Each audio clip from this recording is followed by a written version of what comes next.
देश भर में 21 जून को नीट यूजी री एग्जाम होने जा रहा है।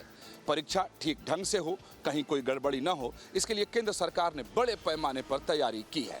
खुद केंद्रीय शिक्षा मंत्री धर्मेंद्र प्रधान ने इसके लिए उच्च स्तरीय बैठक की है और इस बैठक में शिक्षा मंत्रालय के सभी आला अधिकारी तो शामिल हुए ही, राज्यों के अधिकारी, एनटीए के अधिकारी और बड़े बड़े शिक्षण संस्थानों के लोगों को भी शामिल किया गया।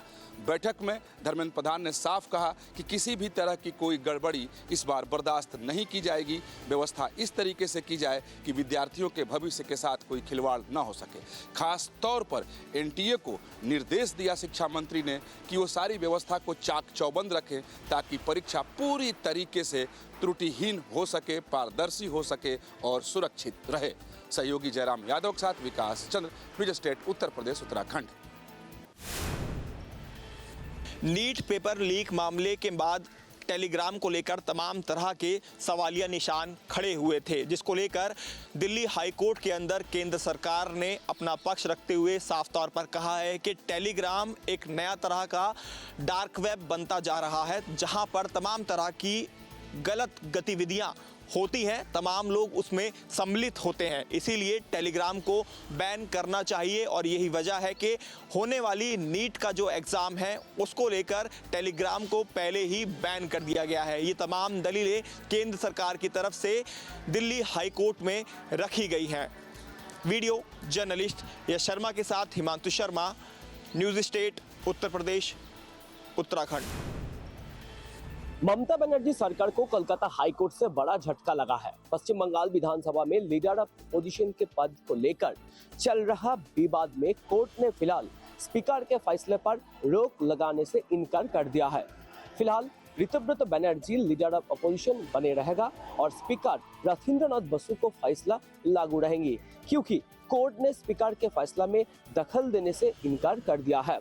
कलकत्ता हाईकोर्ट की जस्टिस कृष्णा राव ने कहा कि इस मामले की अगली सुनवाई 28 जुलाई को होगी। उन्होंने सभी पक्षों को अगली तारीख से पहले अपने हलफनामा दाखिल करने का निर्देश दिया है।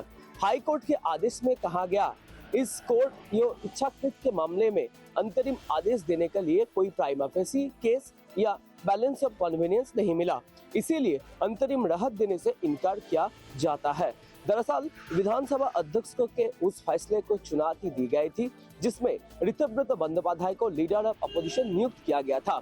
याचिकाकर्ता टीएमसी विधायक और ममता बनर्जी के निकट सहयोगी शोभनदेव चट्टोपाध्याय ने स्पीकर के फैसला पर अंतरिम रोक लगने की मांग को लेकर कलकत्ता हाई कोर्ट की दरवाजा खटखटाया था। न्यूज़ स्टेट, उत्तर प्रदेश, उत्तराखंड के लिए अरित्र घोष, कोलकाता, वेस्ट बंगाल।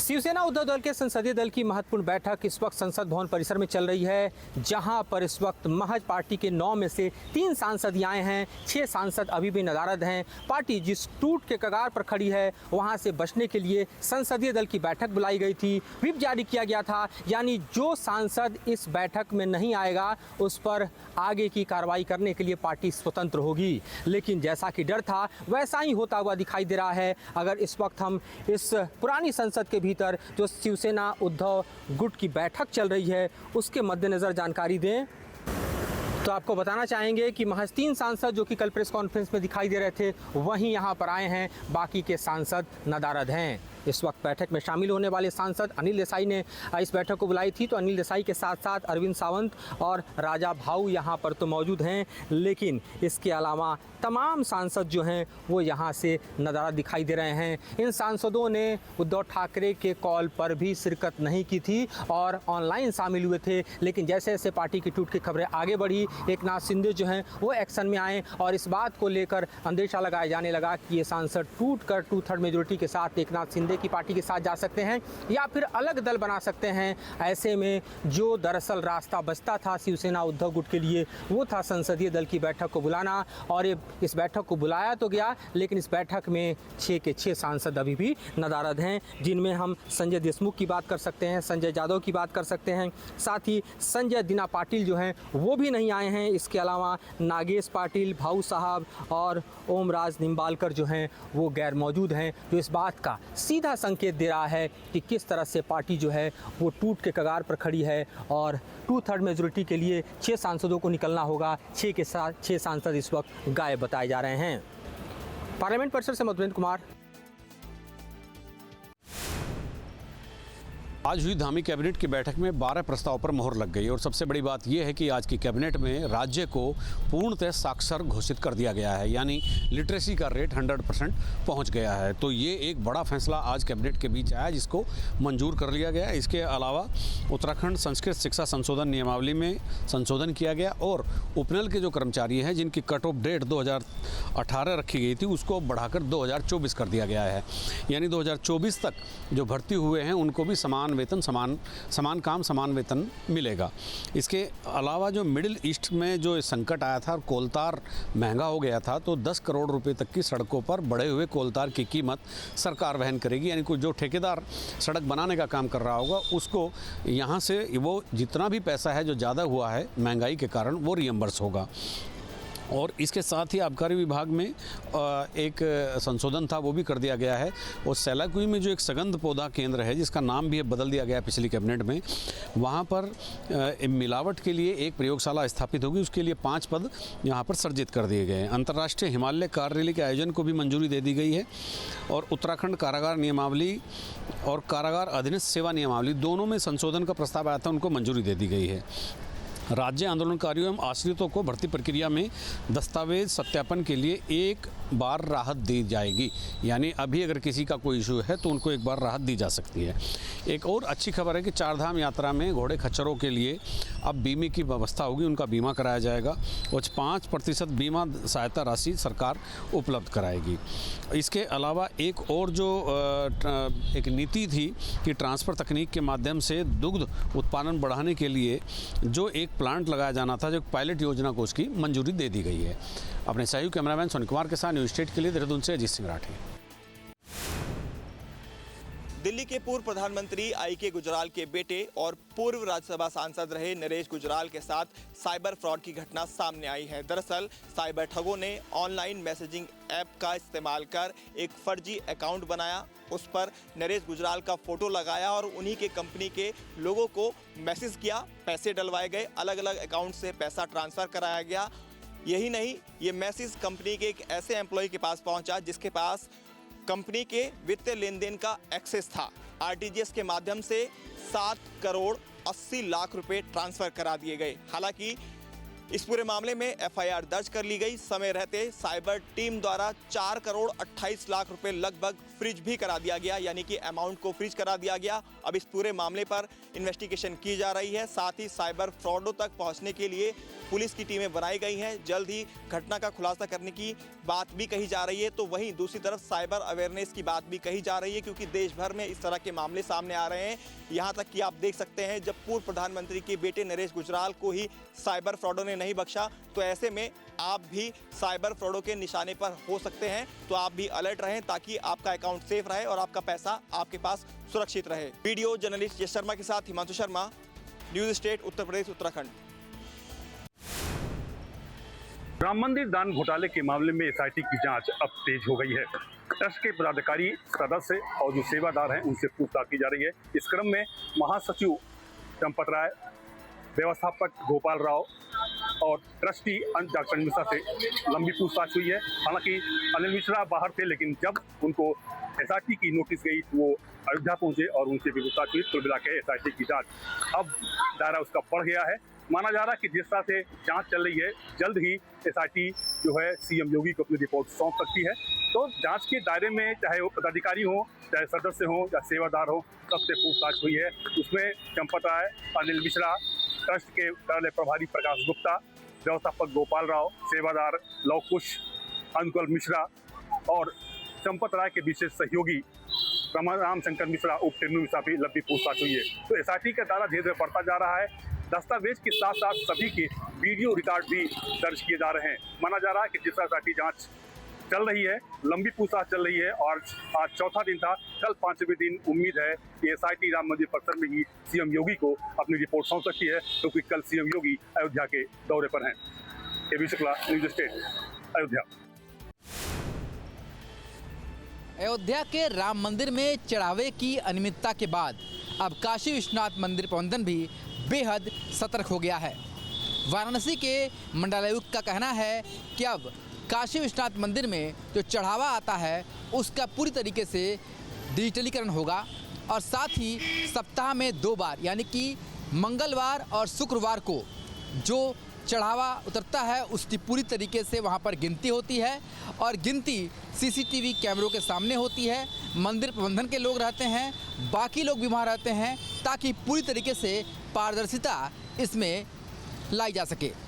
इसके साथ ही काशी विश्वनाथ मंदिर प्रबंधन और वाराणसी प्रशासन का कहना है कि सीसीटीवी कैमरों की संख्या बढ़ाई जा रही है और पूरी तरीके से जो यहाँ पर चढ़ावा चढ़ रहा है, चाहे वो कैश हो, ऑनलाइन हो या फिर कोई मेटल यानी धातु हो, उन सभी को पूरी तरह से पारदर्शिता के साथ बैंक में जमा कराया जा रहा है ताकि किसी भी तरीके की अनियमितता सामने ना आ सके।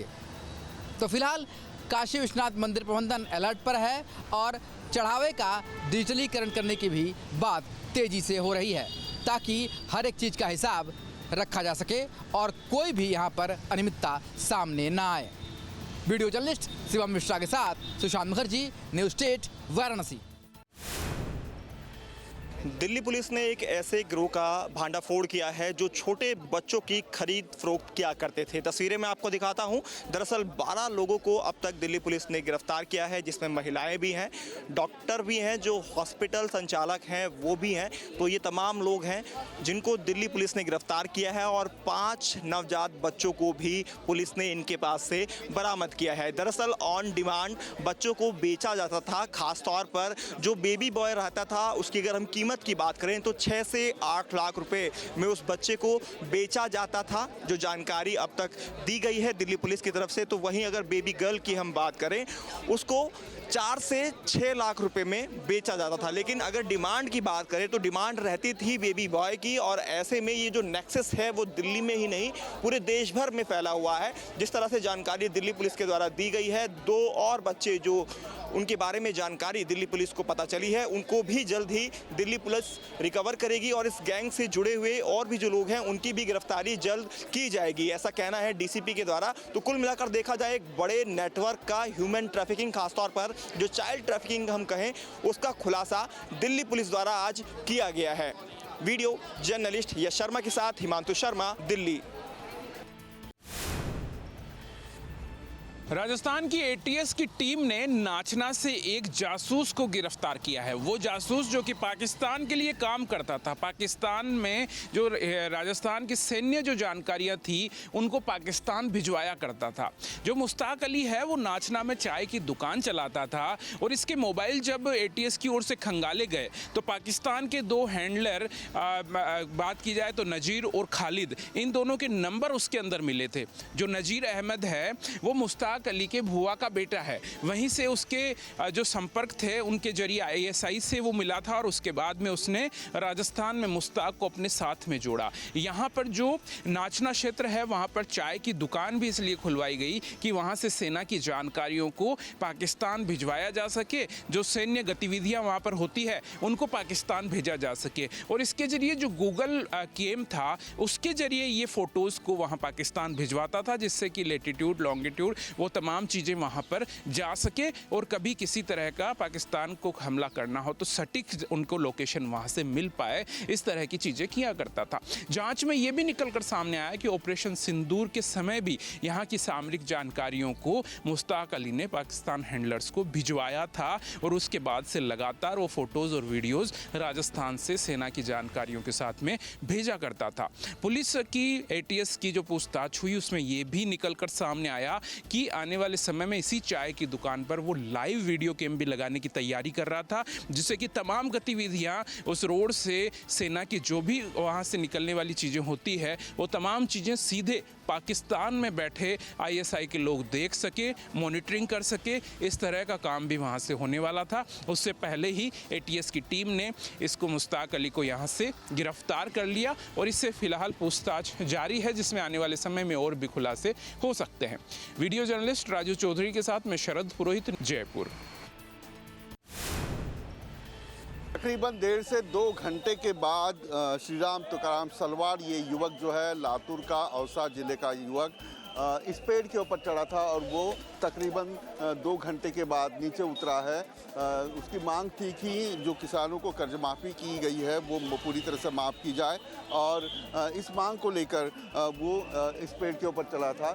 और आप देख सकते हैं कि ये जो पेड़ है वो बहुत ही ऊंचा था और इस पेड़ के ऊपर चढ़ने के बाद पुलिस और फायर ब्रिगेड के जवानों ने उसके साथ बातचीत की, नेताओं ने उससे बातचीत की। रविकांत तुपकर जो किसान नेता है उसका ये कार्यकर्ता है और इनकलाब जिंदाबाद और ऐसे नारे यानी कर्ज माफ़ी जो है पूरी तरह से होनी चाहिए, इसको लेकर ये युवक जो है वो पेड़ के ऊपर चढ़ा था। पुलिस ने नीचे उतरने के बाद उसे हिरासत में लिया है और जो मांग है उसकी मांग प्रशासन के पास यानी सरकार के पास रखने की बात की है। आप देख सकते हैं कि यहाँ वो 2 घंटे के बाद उतरने के बाद श्री राम तुकाराम सलवाड़ को पुलिस जो है हिरासत में लेकर गई है। आर डी टाटा जो है यहाँ स्टैचू लगा हुआ है और इस टाटा स्टैचू के बगल में ही गांधी का स्टैचू है और बगल में ही मंत्रालय है। मंत्रालय के बगल में ये इस झाड़ के ऊपर ये युवक चढ़ा था और अपनी मांगे जो है वो पूरी तरह से यहाँ उसने रखी थी। नीचे उसने जो पैम्पलेट है वो भी डाले थे।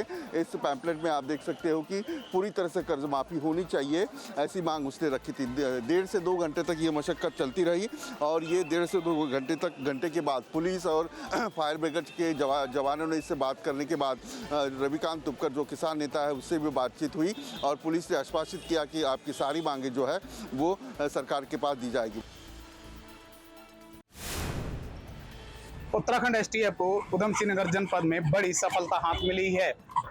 उधम सिंह नगर जनपद के गदरपुर स्थित मद्रासीला निवासी मोहम्मद सलाउद्दीन को उत्तराखंड एसटीएफ ने मुखबिर की सूचना पर आधार गिरफ्तार किया, जिसके बाद मोहम्मद सलाउद्दीन के पास से बेहद चौंकाने वाले तथ्य सामने आए हैं।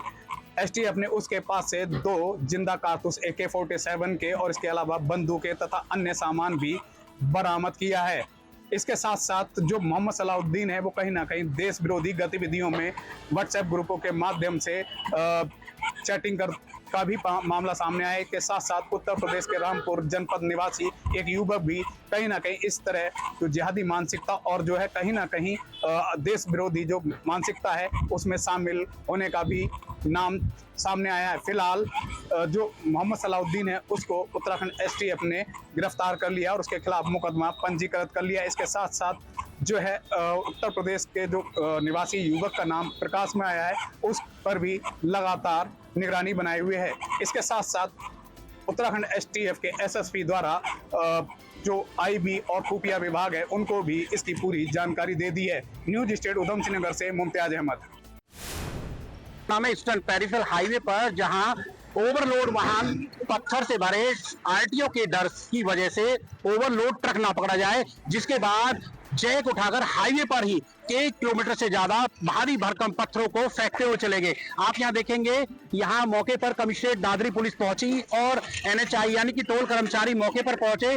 ट्रैफिक पुलिस और लगातार दादरी थाना प्रभारी और पुलिस टीम के साथ लगातार फावड़े और तसला से लगातार जो भारी भरकम पत्थर हैं उन्हें हटाते हुए नजर आए। तस्वीरें हम आपको और दिखाएंगे। जो भारी भरकम पत्थर हैं, यहाँ कहीं ना कहीं हादसे का जो खतरा है वो मंडरा रहा था। हालांकि कई गाड़ियों में पंचर भी हो गया, जिसके बाद यहाँ जो भारी संख्या में जो पुलिसकर्मी हैं, अधिकारी हैं, मौके पर पहुंच गए और पंचर लगाने वाली गाड़ी को भी मौके पर बुला लिया, जहां लोगों की मदद हो सके। लगातार कहीं ना कहीं गाड़ियों के टायर भी फट गए और जेसीबी की मदद से लगातार साफ तौर पर पूरी तरीके से ईस्टर्न पेरिफेरल हाईवे पर पड़े हुए पत्थरों को साफ करते हुए नजर आ रहे हैं। लगातार कहीं ना कहीं देखेंगे आप जो भारी भरकम यहाँ मशीन है, जो पंचर लगाने वाली मशीन मौके पर पहुंची। कई गाड़ियों के बताए जा रहे हैं पत्थर गाड़ी चढ़ने की वजह से हादसा हुआ है, यानी कि टायर पंचर हो गए। बड़ा हादसा भी हो सकता था। कहीं ना कहीं साफ तौर पर पूरी तरीके से टायर है वो पूरा टायर फटता हुआ नजर आ रहा है। बताया जा रहा है कि कई वाहन कहीं ना कहीं पूरी तरीके से चपेट में आ गए।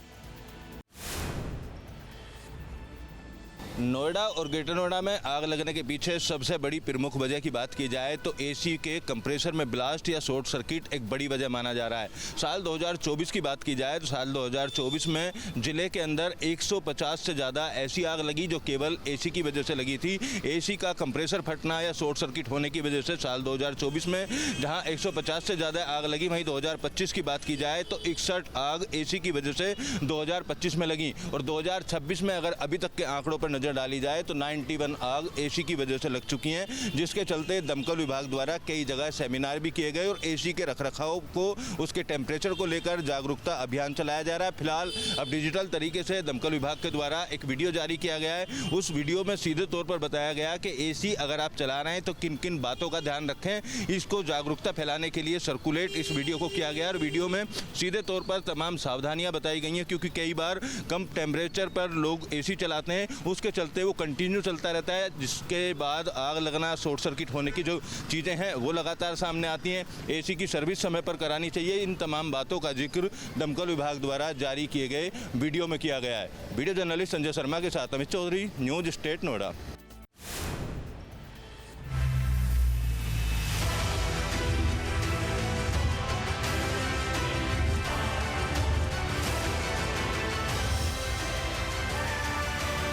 आपके मोबाइल पर तुरंत आएगी ब्रेकिंग न्यूज। स्क्रीन पर सबसे पहले दिखेगी बड़ी खबर, देश दुनिया की हर खबर एक जगह। अब आपके मोबाइल पर तुरंत फटाफट इंस्टॉल कीजिए न्यूज नेशन ऐप और रखिए खुद को अपडेट।